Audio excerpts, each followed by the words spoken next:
Sebelum kita bincang kenapa kita buang nun, saya nak anda nampak dulu one thing. Nak tengok mana dhamir di sini. Okey, tatajawala ni dia adalah fi'il. Dia antum kena faham satu benda ya.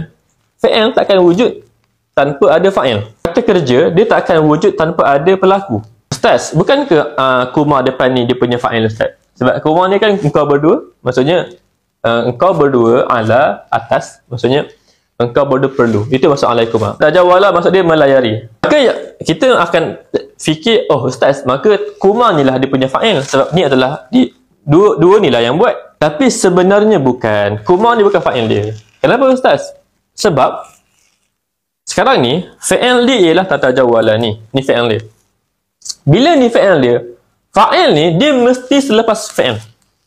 Fa'il mesti lepas fa'il. Now, kuma ni dia before fi'il tu. Bila dia before, so dia bukan fa'il.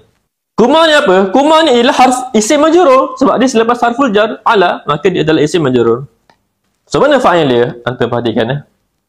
Tatajawala ni selepas dia ada fi. Takkanlah fi ni fa'il dia. Fi tu di. Takkanlah di adalah fa'il. Sedangkan di adalah harful jar. Tatajawala ni adalah fa'il. Mana fa'il dia? Kira ramai kata dhamir mustatir. Salah. Dia bukan. Why dia bukan? Sebab antum kena perhatikan, bukan semua fi'il dhamirnya dhamir berbentuk mustatir. Dhamir ada tiga kan? Dhamir ada munfasil, ada muttasil, ada mustatir. Kalau mustatir ni dia tersembunyi, dia tak nampak.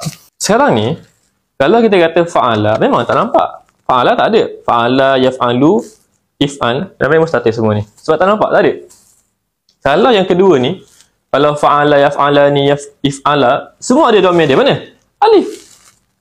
Alif dekat fa'ala, alif dekat yaf'alani, alif dekat if'ala. Sebenarnya alif tu semua adalah dhamir.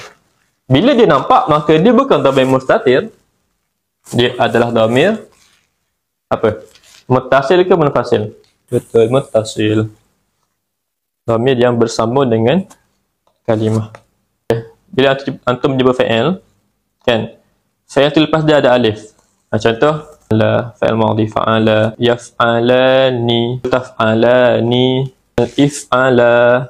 Alif ini kita nama dia sebagai, kita panggil dia adalah aliful itsnain. Maka dia adalah salah satu dhamir muttasil, aliful itsnain. Tatajawala ni mana fa'il dia tu? Alif itsnain. Sahih Anun? Ini adalah dhamir dia. Alif ni dia adalah dhamir muttasil, dhamir yang bersama dengan fi'il. Dhamir inilah aliful itsnain.